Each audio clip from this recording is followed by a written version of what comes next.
Olá! Hoje vamos falar sobre o oxigênio, aquele que nem o cérebro, nem os músculos, nem mesmo as minúsculas mitocôndrias sobreviveriam por um minuto. Escreva de qual cidade você está assistindo a este vídeo. Assim, será mais fácil imaginar como a nossa geografia respira. Obrigado por assistir ao vídeo, isso nos apoia muito. Que você tenha um dia leve e produtivo. Agora, vamos aos fatos. Por que o oxigênio sustenta toda a energia vital e o que acontece quando ele falta? Primeiro fato. Imagine a cena. Acima do pico do Everest, o vento rasga as bandeiras a 8.848 metros, 29.029 pés, acima do nível do mar.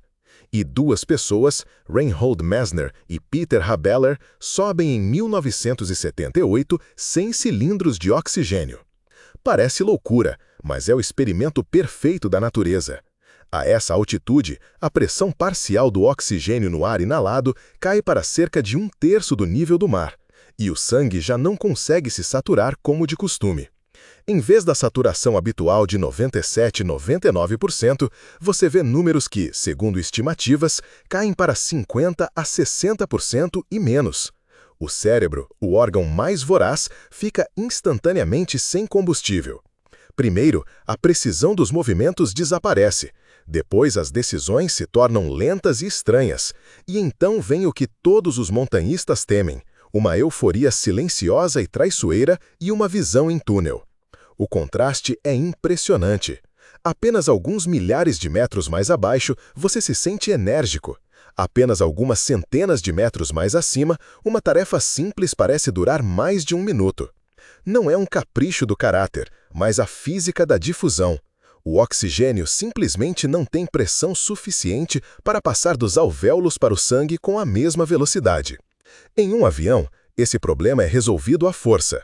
A cabine é mantida como se estivesse a 2.000 a 2.400 metros, 6.500 a 8.000 pés, e se a pressurização falhar na altitude de cruzeiro de cerca de 11.000 metros, uma pessoa tem apenas algumas dezenas de segundos de tempo útil de ação consciente.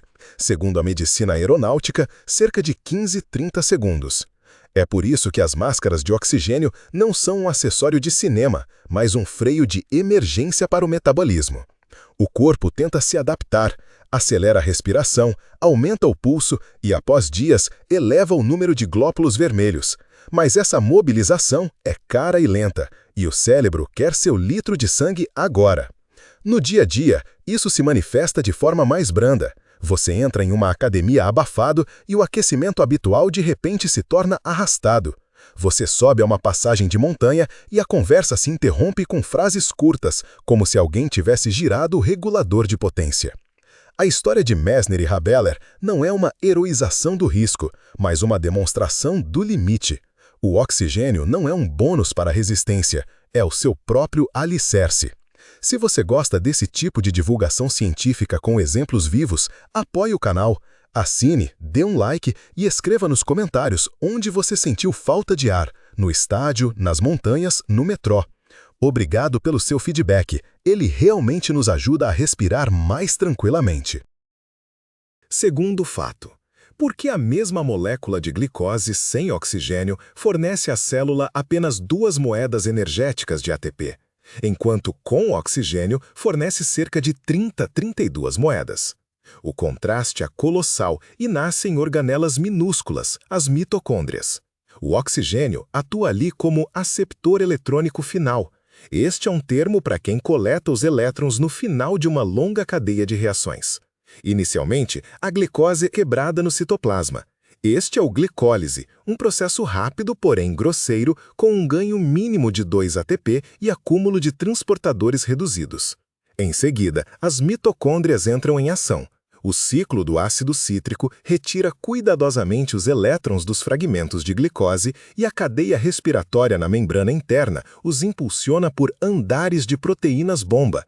Cada impulsão dessa expulsa prótons para fora da membrana, criando um gradiente, uma pressão elétrica real, como uma coluna d'água em uma barragem. A ATP sintase, uma turbina molecular, capta esse fluxo e produz dezenas de ATP. Mas qualquer turbina precisa de um escoador, Caso contrário, o fluxo para. O oxigênio se combina com elétrons e prótons, transformando-se em água e, assim, libera a pista para o novo tráfego. Se o oxigênio for removido, a parada final desaparece, a cadeia fica obstruída, as bombas param, o gradiente cai, a turbina silencia. A célula muda para o modo de emergência, a fermentação, onde vigora a regra simples de rápido e pouco, 2 ATP contra dezenas, mais um subproduto nos músculos, o lactato, daí a sensação de queimação e moleza após um esforço intenso. Os números aqui não são dogmáticos. Em diferentes tecidos e condições, o rendimento varia, mas a ordem de magnitude se mantém. O oxigênio revela o orçamento energético completo. Sem ele, sobrevivemos com trocados. Daí a escala das consequências. O cérebro, com seu gasto constante de ATP, não pode tolerar um déficit, enquanto os músculos ainda conseguem aguentar com dinheiro vivo. Você sabia dessa diferença? 2 contra 30 a mais? Escreva nos comentários qual metáfora é mais próxima para você. Uma usina de energia com uma barragem ou uma turbina em um rio. Suas respostas ajudam a tornar as explicações mais precisas e compreensíveis. Terceiro fato. Imagine um planeta onde o oxigênio não é um salvador, mas um veneno. Foi assim que aconteceu. Há cerca de 2,4 bilhões de anos, as cianobactérias aprenderam a realizar fotossíntese e começaram a liberar O2 nos oceanos, que até então eram quase desprovidos de oxigênio livre. Estimativas indicam as milésimas de porcentagem. Durante os primeiros milhões de anos, o gás se escondia. Ele oxidava instantaneamente o ferro divalente dissolvido na água, e os mares literalmente enferrujavam, deixando para trás as formações ferríferas bandadas, um arquivo rochoso do evento. Quando o ferro se esgotou, o oxigênio começou a se acumular na atmosfera, e o mundo se tornou um ambiente agressivo para os micro-organismos anaeróbicos. As formas ativas de oxigênio destruíam suas moléculas, danificavam enzimas e rompiam membranas. Paradoxalmente, uma das primeiras catástrofes ecológicas na Terra, a Grande Oxidação, abriu caminho para a vida complexa. O oxigênio possibilitou a respiração eficiente e o desenvolvimento de corpos grandes. De acordo com as datações geológicas, o nível de O2 pulsou por muito tempo, subindo para porcentagens e depois caindo. A hipótese de uma ligação entre essas flutuações e as glaciações globais da Terra Snowball ainda é objeto de debate, mas a sincronia das camadas de gelo e os vestígios de oxidação sugerem reflexões. Em águas rasas surgiram os estromatólitos, cúpulas em camadas de tapetes microbianos. Seus descendentes vivos podem ser vistos hoje em Shark Bay, na Austrália, e são quase uma máquina do tempo. Outrora, o oxigênio aniquilou as formas dominantes. Agora, ele nutre nossas mitocôndrias. É uma mudança de poder registrada em pedra e gases. O oxigênio acabou não sendo um bem em si, mas um poderoso reagente que fechou o passado para alguns e abriu o futuro para outros. Se a ideia do oxigênio como um antigo veneno virou seu mundo de cabeça para baixo, salve o vídeo e envie para um amigo. Essas histórias são mais fáceis de discutir juntos e revisitar mais tarde. Fato 4. Por que um gole de ar se transforma em energia em segundos e o que um ônibus abafado, um cachecol quente e a luz suave do quarto têm em comum? Dentro de nós, opera uma linha de montagem elegante.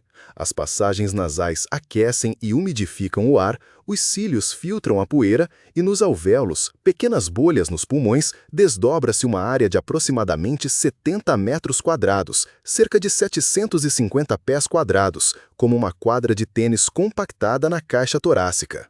A espessura da barreira entre o ar e o sangue é de cerca de 0,5 a 1,0 microns, menor que uma bactéria. O oxigênio se difunde facilmente. A pressão parcial de O2 nos alvéolos permanece em torno de 13,3 kPa, 100 mm Hg. No sangue venoso é de cerca de 5,3 kPa, 40 mm Hg. E essa diferença arrasta as moléculas, assim como a diferença de níveis de água arrasta o fluxo através de uma turbina. Em repouso, um glóbulo vermelho leva 0,75 Cs para se saturar completamente. Sob esforço, o trânsito capilar é reduzido para cerca de 0,25 Cs e ainda assim é suficiente se você respirar mais fundo. Em seguida, entra em jogo a hemoglobina, a proteína transportadora. Uma molécula carrega 4O2 e em cada glóbulo vermelho há cerca de 270 milhões. No total, um adulto tem cerca de 25 trilhões dessas células. A curva de dissociação da hemoglobina tem formato de S. É gananciosa nos pulmões e generosa nos tecidos, especialmente se estiver mais quente e ácido, efeito Bohr. Por isso, um banho quente após a corrida não só aquece agradavelmente, ajuda na liberação de oxigênio. A respiração nasal reforça esse cenário. O ar chega quente e úmido, e o óxido nítrico dos seios nasais dilata os vasos e melhora o fluxo sanguíneo nos alvéolos. Daí a sensação de respirar mais facilmente com um cachecol no inverno e o ar pesado em uma cabine seca com ar-condicionado. Parece entediante, mas é pura prática. Em um ônibus lotado, abra um pouco a gola, diminua o passo, faça 4 inspirações lentas pelo nariz. Em meio minuto, a tontura geralmente cede, pois a ventilação e a perfusão conseguem acertar os saldos. Se essas análises práticas são úteis para você, dê um breve sinal de apoio, assim entenderei que devo fazer mais dicas do dia a dia sobre respiração. Quinto fato. O conselho mais perigoso em pânico soa amigável. Respire fundo. Mito. Durante um ataque de ansiedade, você não tem oxigênio suficiente. Fato. O sangue quase sempre tem O2 suficiente. A saturação permanece em torno de 97–99%. O problema é outro. Você elimina dióxido de carbono. A hiperventilação reduz o CO2, desloca o pH do sangue para o lado alcalino e estreita os vasos cerebrais. O fluxo sanguíneo para o córtex diminui e, paradoxalmente, você sente mais tontura, névoa e formigamento nos dedos. Outro efeito, a curva de dissociação da hemoglobina se desloca para a esquerda. A proteína retém o O2 com mais força e o libera pior para os tecidos. Há oxigênio, mas ele está preso no caminhão. Daí a ânsia errônea de engolir ar pela boca em grandes porções. Parece que vai romper, mas só piora. Uma sacola na cabeça? Um conselho antigo e arriscado. Você pode exagerar e ter hipóxia onde não havia. Melhor desacelerar o ritmo. Inspira pelo nariz contando 4, 5, uma pausa suave, expira mais longo que inspira, 6, 8, outra pausa curta e assim por 1 ou 2 minutos. Isso eleva o CO2 para a faixa de trabalho, dilata os vasos e devolve a clareza. O nariz ajuda também a aquecer e umidificar o ar. E o óxido nítrico dos seios paranasais melhora o fluxo sanguíneo capilar nos alvéolos. A entrega de oxigênio se torna mais eficiente. Mas os coquetéis de oxigênio e os concentradores da moda sem indicação médica não são mágica. O2 não passa do estômago para o sangue, e a inalação de altas concentrações em casa com pulmões saudáveis é inútil e perigosa. Lembre-se, se houver sintomas médicos, procure um médico. Em casa, trabalhe o ritmo respiratório, não o volume. Mini pesquisa. Você ouviu mais o mito respire fundo em caso de ansiedade ou respire em uma sacola? Escreva sua resposta e algumas palavras sobre o que realmente ajuda. Suas respostas nos dirão se devemos fazer uma análise separada das técnicas de respiração. Fato 6.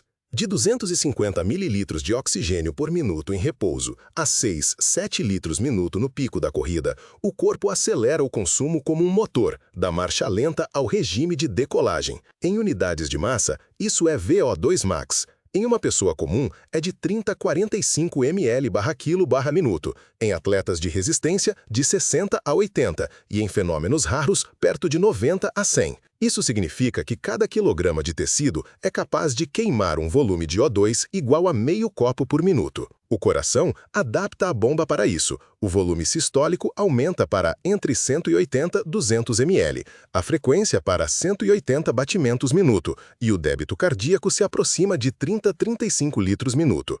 O conteúdo de oxigênio no sangue arterial é de cerca de 200 ml O2 por litro, o que significa que a entrega total aos músculos no pico é de até 6–7 litros O2 minuto, aproximadamente 1,6–1,8 galões por minuto pelo sistema americano ou cerca de 0,21 a 0,25 pés cúbicos por minuto. O micro-universo responde simetricamente. As mitocôndrias se densificam, os capilares proliferam mais e a hemoglobina se mantém perto do topo da normalidade, reduzindo assim a logística de transporte da molécula para a enzima. Nos extremos, surgem os limites. Em grande profundidade sob pressão parcial elevada de O2, é possível a toxicidade de oxigênio no SNC, convulsões sem aviso. Ao respirar altas frações por muito tempo, ocorre irritação pulmonar. Em altitude, é o polo oposto. O VO2 cai e a maratona se torna um problema de xadrez de economia. Entre os polos, opera seu ajustador, o treinamento.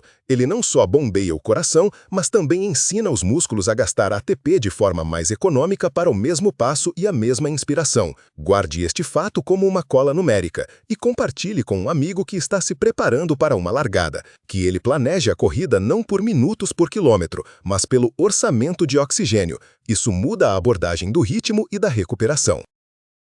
Sétimo fato. A palavra saturação invadiu nosso cotidiano tão rapidamente quanto um dia entraram na língua internet e selfie, e isso diz muito sobre como sentimos culturalmente o oxigênio. Há pouco tempo, saturação era um jargão de anestesiologistas. Agora, um oxímetro de pulso está no kit de primeiros socorros de milhões de pessoas, e os números de 95% a 99% na tela se tornaram um referencial comum, como os 36,6 graus Celsius em um termômetro. Discutimos bioquímica, mas note, a linguagem já transformou o oxigênio em uma metáfora de poder. Cortar o oxigênio significa privar de recursos. Dar ar a um projeto significa dar uma chance. Em inglês é breathing room, um pouco mais de espaço para sobreviver. Nas manchetes de notícias, Oxygen of Publicity, o oxigênio da atenção, sem o qual as ideias morrem. A gíria dos médicos também respira números. SpO2 é a porcentagem de hemoglobina com oxigênio no sangue arterial, e quando cai para 90% a 92%, os médicos dizem dessatura. As normas dependem da altitude e do sono. Ao nível do mar, um adulto acordado mantém cerca de 97% a 99%. Durante o sono, podem ocorrer breves quedas perto de 93% a 95%.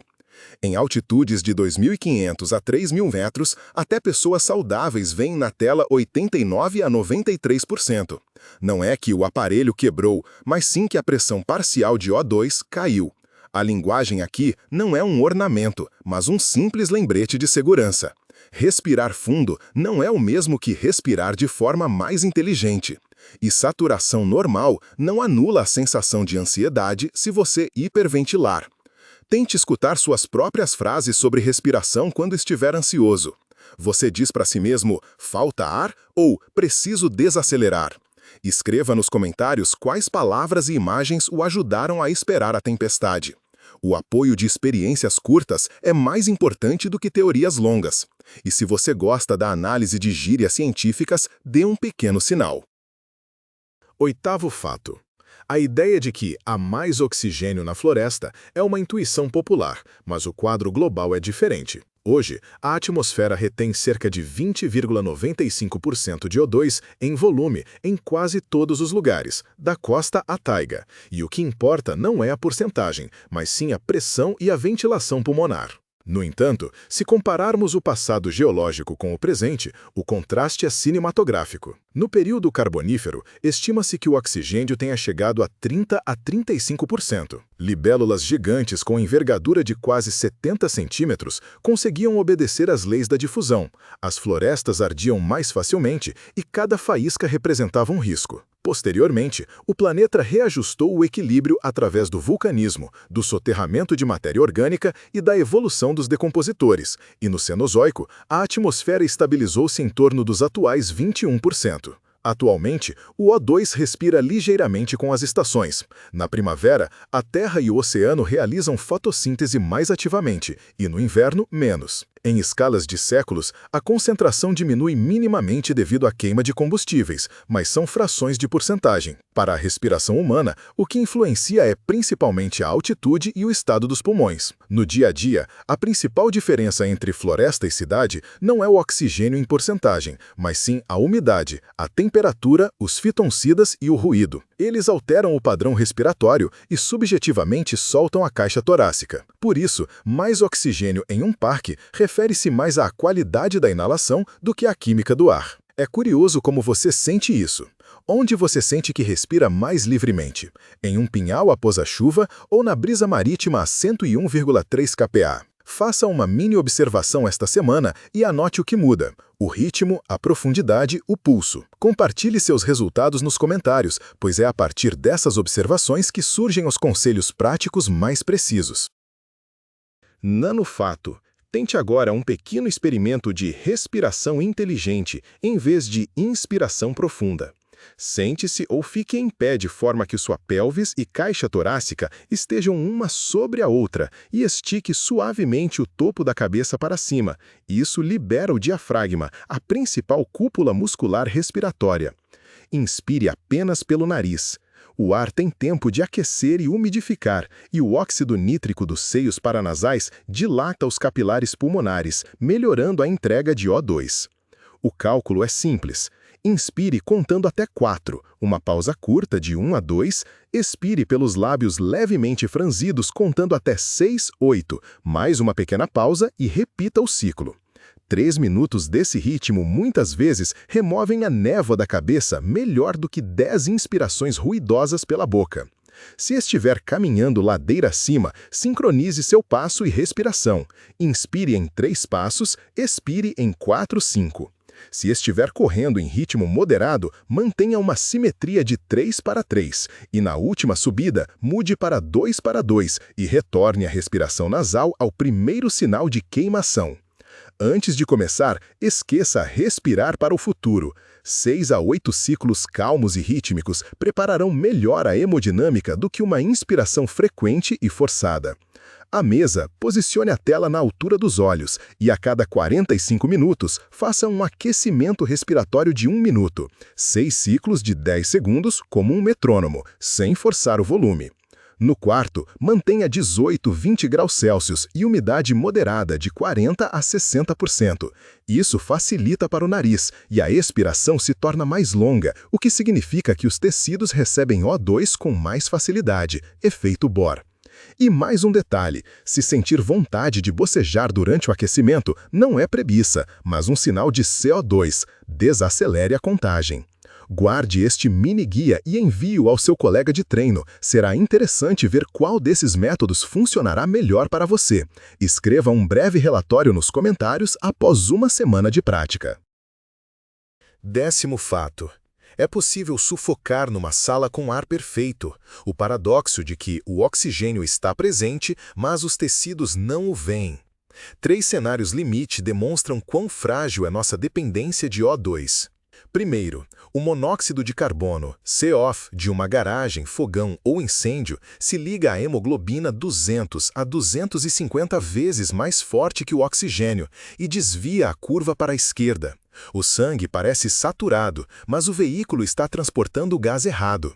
O oxímetro de pulso pode mostrar normalidade, enquanto o cérebro entra em hipóxia e a pele adquire um tom rosado enganoso.